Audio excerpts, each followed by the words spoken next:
I want to watch the news. Are you making headway at least? This is the news.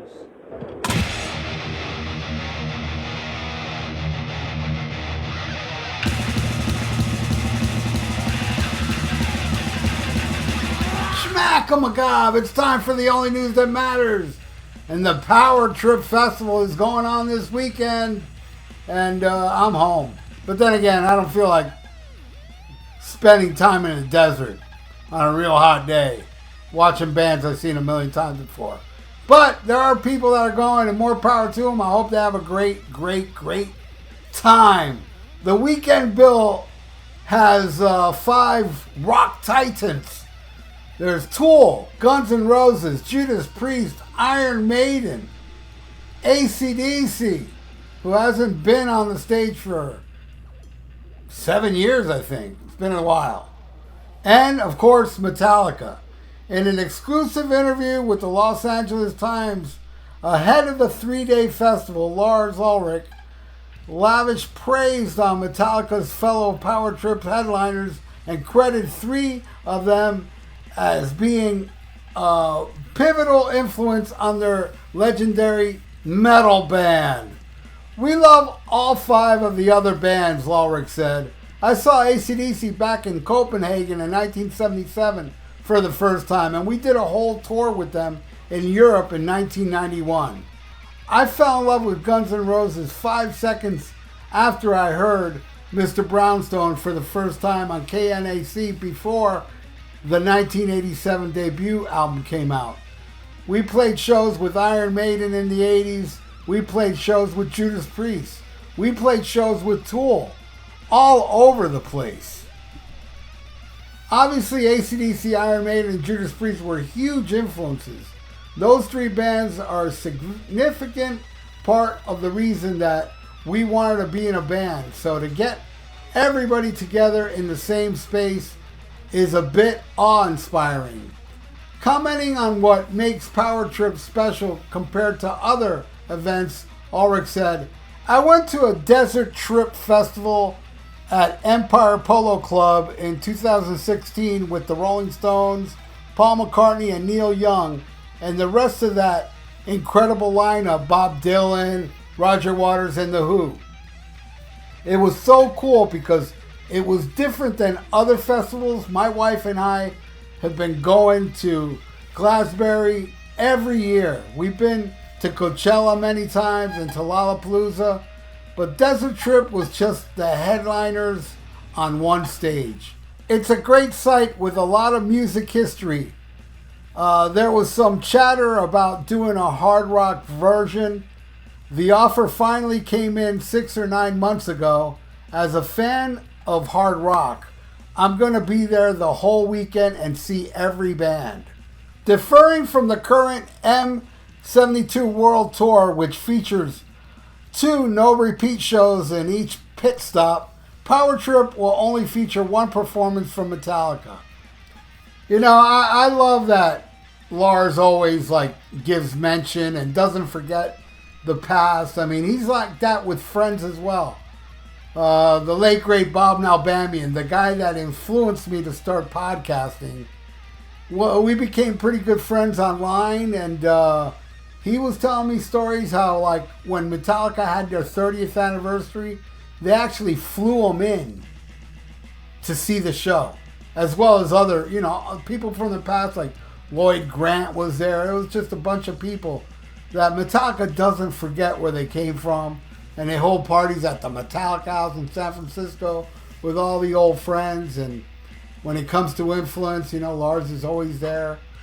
Lars is in so many documentaries. Like, he's in the Anvil documentary, and I've seen several other ones where he's part of and talking about the band and giving them a lot of praise, and damn right you better praise AC/DC, Judas Priest, and Iron Maiden. I mean, come on. I mean, they were hugely influenced by Maiden. And Judas Priest, I mean. AC/DC, I don't hear too much, but, come on. How can you escape AC/DC back then? There's a lot of music fans today that I've experienced online. They're younger people. that hate AC/DC.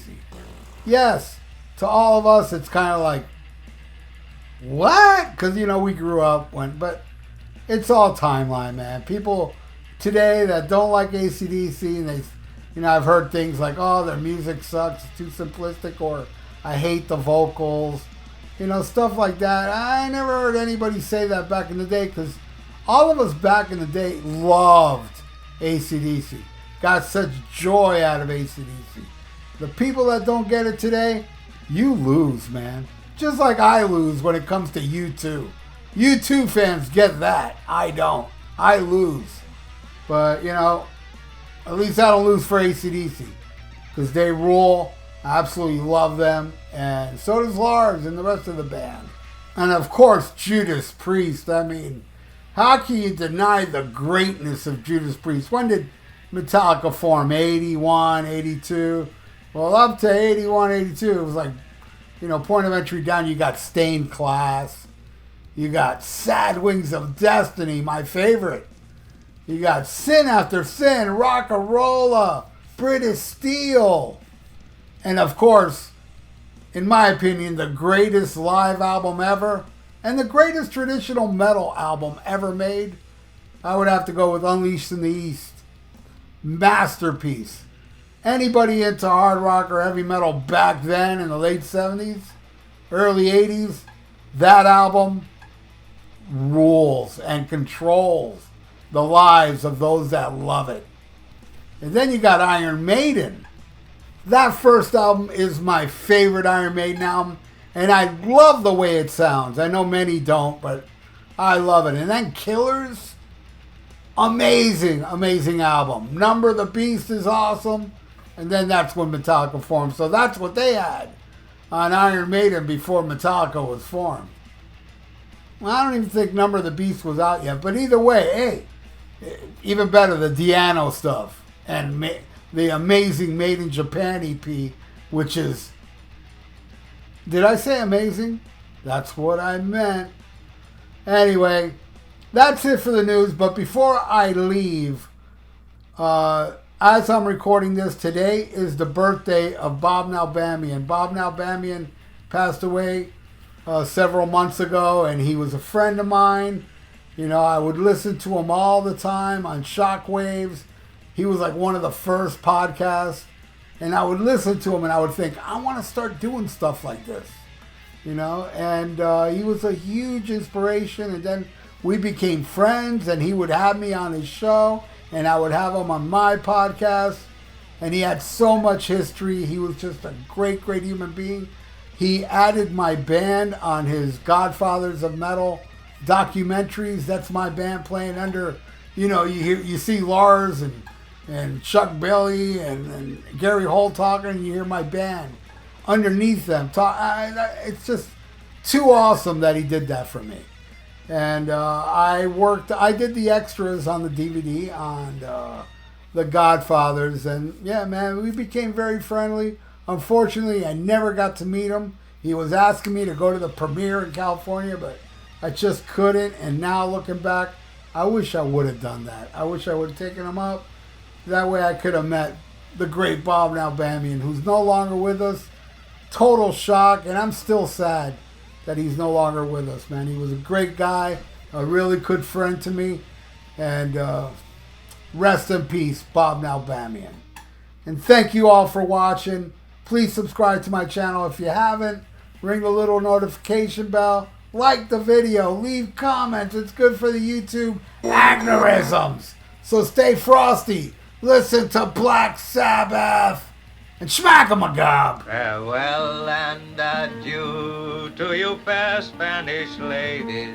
Farewell and adieu, you ladies of Spain.